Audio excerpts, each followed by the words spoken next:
New game against Rasputin.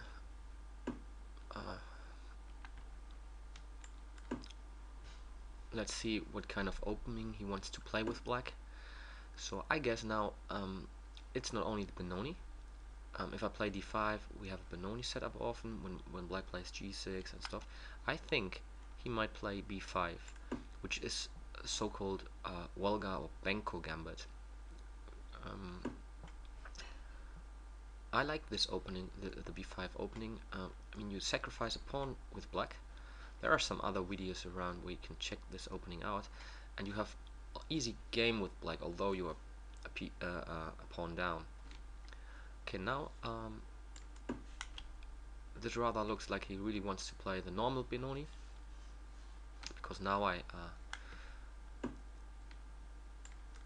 he can't play b5 that easy.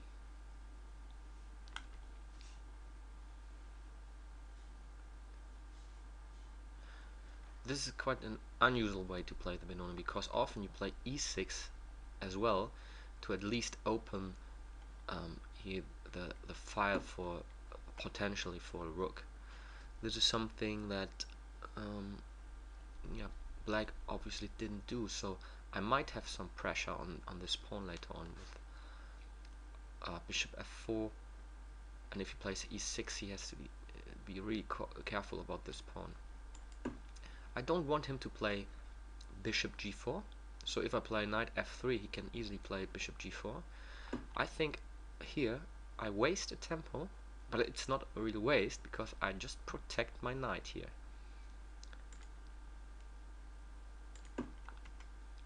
And his pieces here on the queen side don't have a lot of space.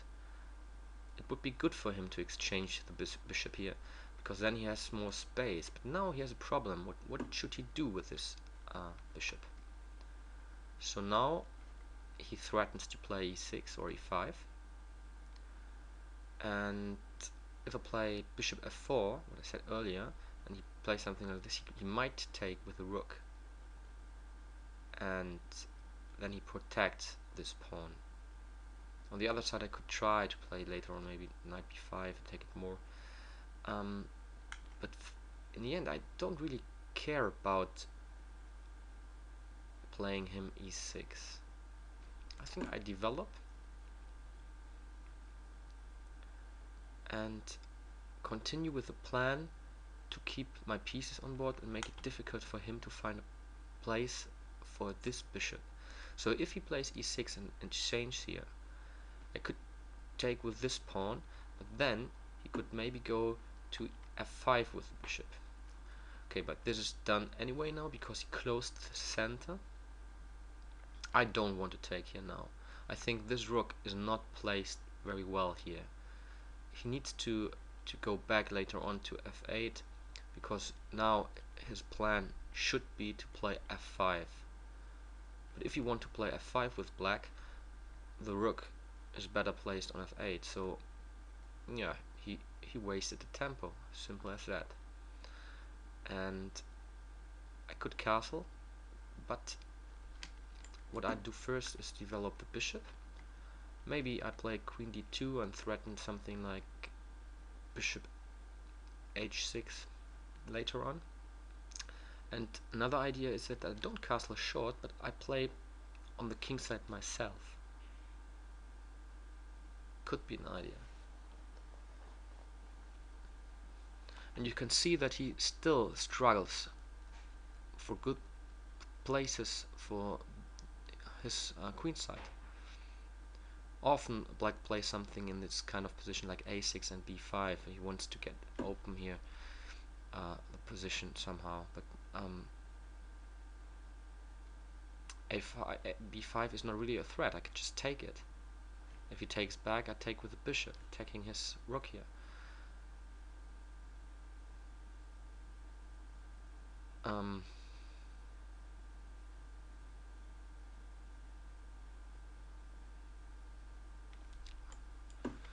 I think now I castle short, and then I will play on the queen side, because I had a choice here. I could also try to play on the king side myself, but I'm not really feeling good with my king here. He might play b5, open up lines for his pieces here for the rook. But now I simply have a good position, and he's undeveloped here. Yeah, so what is his idea? To play rook b8 and then tries to play b5 maybe? This knight might go to f8, later he tries to play like h6 or h5, and then maybe he wants to go with his knight to h7, but this is not a very good move, not a very good place here for this knight.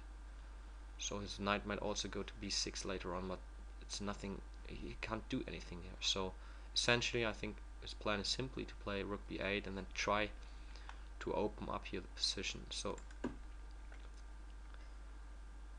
I will make his life here, I try to make his life as difficult as possible. Try to play a5 now, because then whenever he plays something like b6 or b5, just take here and have pressure on this pawn as well, because then the a file is open.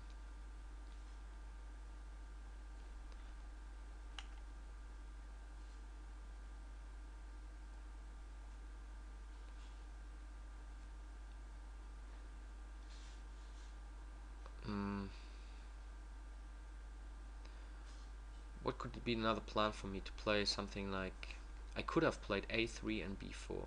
Maybe this was even a better thing to do. But I want to squeeze him. He's out of space. He can't move that much, so I just keep on with simple development.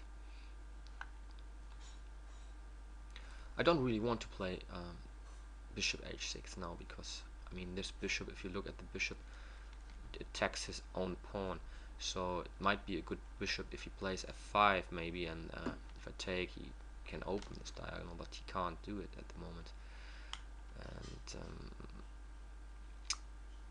I need to take care a little bit of this pawn, and because this bishop is not doing that much here, I will protect the pawn here, and so I can, if I take here, I can take with the knight, which I really prefer, because if he plays b5 now, I would take with this pawn, he takes, and then I take with the knight. Otherwise I would have been forced to play like taking with this pawn, takes back, and then with the bishop, because the knight needs to protect this pawn on e4. So now, yeah, what changed? I mean, he still has problems with this bishop. This is just a waiting move.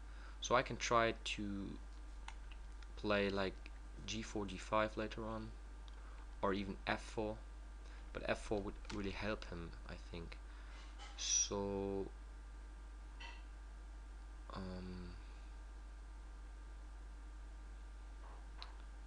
yeah, could play some waiting moves myself. I could try to play g4, g5,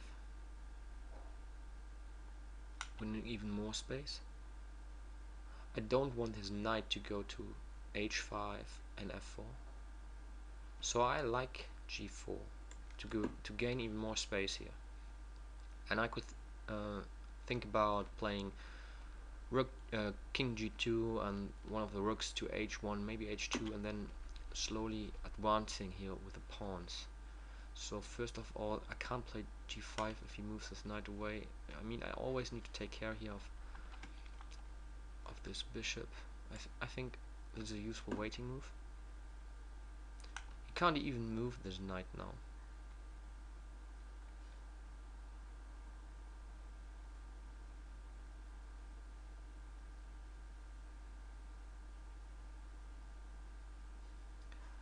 I could try to play something like knight g3 and then f5 later on as well. So this is always a nice trick maybe. If he plays g5, this maneuver would be even stronger. I can easily and very quickly jump with this knight to d5. Yeah, just e2, g3. Yeah, and then I played later on h4. So I think Now he has problems. And if he breaks up here, I still need to take care a little bit of this pawn. I like to play something like a sacrifice here as well. I keep on moving slowly because he can't do that much.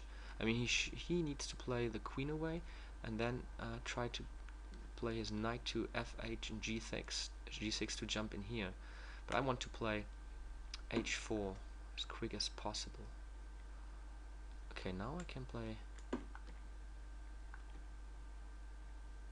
because he can't play b5 now, because I take with this pawn and afterwards with the bishop. And I would jump now to f5 with this knight. You can see that, I mean, no piece is exchanged yet here. I need to take care about a sacrifice here. But I don't care if you sacrifice a piece here. I think I'm much better.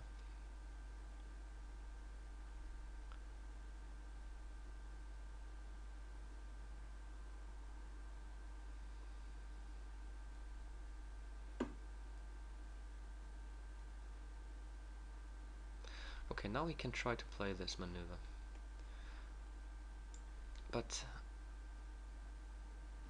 let's see. I play king f1.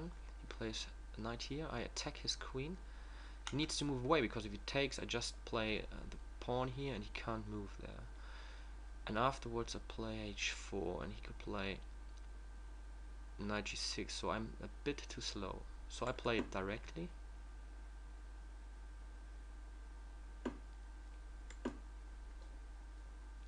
Yeah, but now I have a strong position. This is one piece I don't like that much. Not doing very much, but I can try to break through now on the king side. Could even try to sacrifice something here. Maybe already now. What about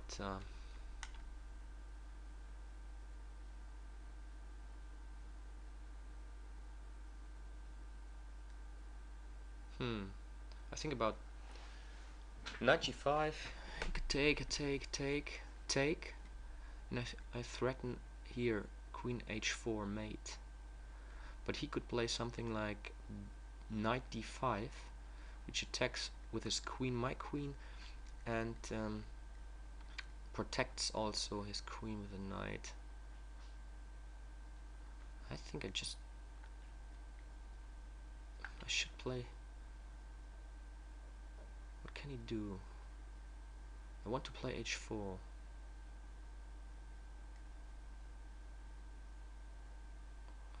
But if I play h4, he can play g4. Can he really play g4?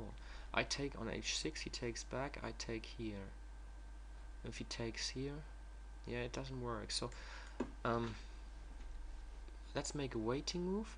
Then I play this bishop on e2 as well, to try to avoid that he can play g4, and then I play h4.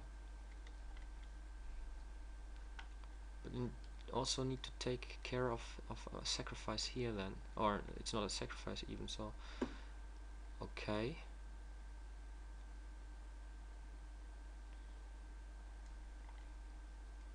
Yeah, but now I open up the G file.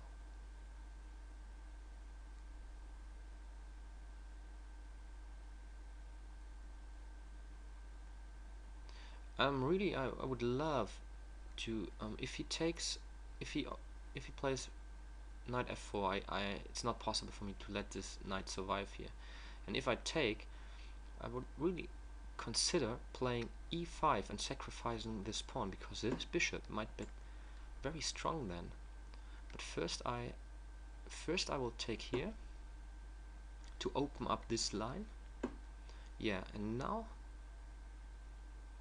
could directly take here or play. I think this is a strong move here.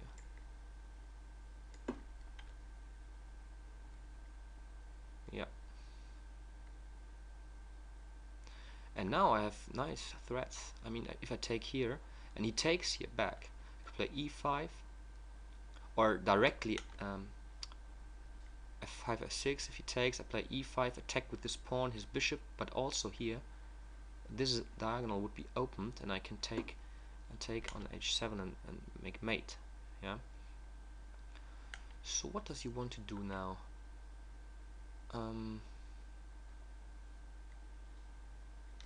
I just play slowly, and he needs almost to play rook g7 later on.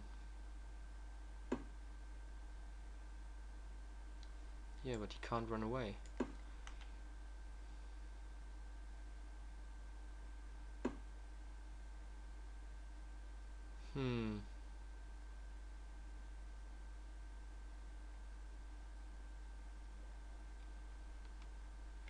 I think now it's a nice time to take here.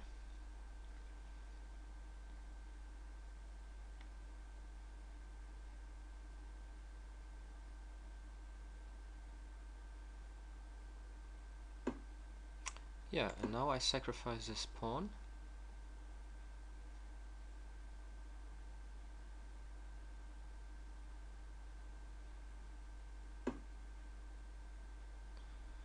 And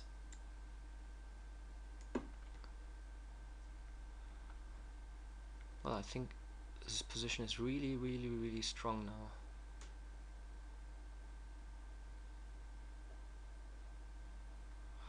I will play f3 maybe. I could try to play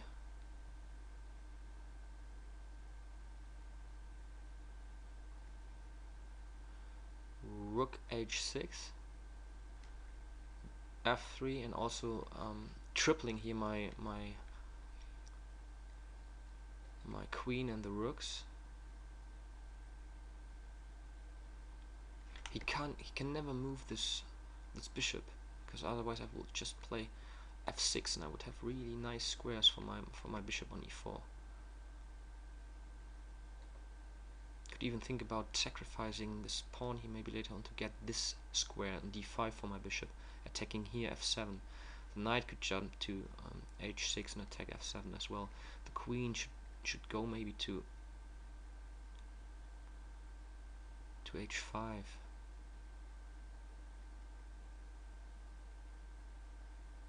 I think first of all I just play rook h6, because if he then takes here and goes away with his king, what is he doing? Because now his queen is even pinned. The bishop is pinned. He can't go away because his queen would be hanging.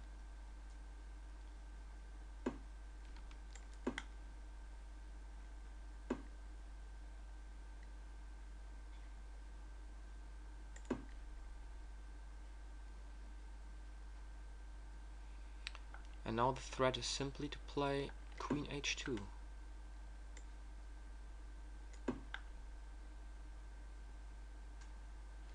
Attacking this knight here. What does he want to do now?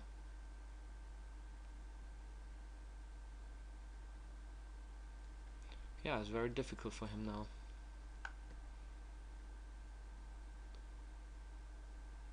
Yeah, I mean he loses on time now, but it's look, I can take here now with the queen, but what happens if I take here? He takes back, I take, he runs away.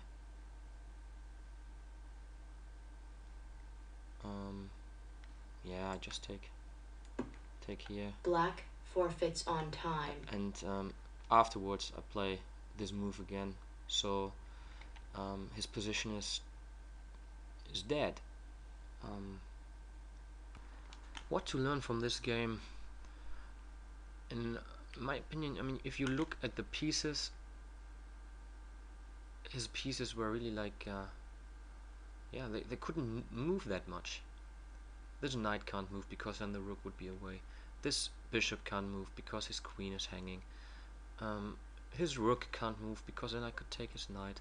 So yeah, all his pieces are just like doing nothing, just protecting a little bit each other, and I can do whatever I like. I mean, this knight is not attacked, none of my rooks is attacked. I mean, this is attacked by the king, but it's protected by two other pieces. So my queen is totally flexible, and his queen is the only piece that he really is able to move. But yeah, that's not enough.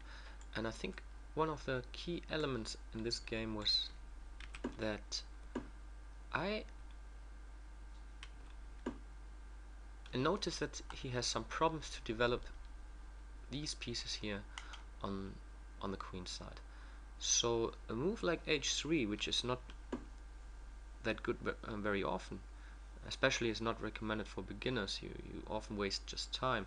Here I think it's a quite a good move, because if I would have played knight f3, he just played bishop g4, and then he can just simply develop. Yeah, then he has more space. So uh, if you have an advantage from space, from movement with your pieces, avoid piece exchanges. Keep the pieces on board if you have a space advantage. I think this is one key message here in this game. So I mean, if we are move 14 now. So look, we have played like 20 moves here, 20 moves, and no single piece was exchanged, not even a pawn. And the position is already very, very difficult for black. And now I allow him to exchange a piece, but what I get is quite a strong attack on his king. Look, my rooks are already here on the G and H file. So I want to open the file, just try to get rid of some pawns, and then these rooks get strong, and that's what happened in the game. So here I think he's quite happy that he found that nice square, and if he takes that this diagonal is open for his bishop, yeah, but look how dangerous. It's even more dangerous that he opened up this file. His king is really in trouble, and yeah, it doesn't help him. And here I think, yeah, I don't need to play something like this, but I think there are a couple of threats later on as well, and it just shows how helpless black is. He can't move his pieces. So remember it, if you have a space advantage and if you see that your opponent has problems to develop his pieces to find good squares, yeah, just avoid any piece exchanges. Then it will be very difficult for him to develop in a good way, as you could see in this game.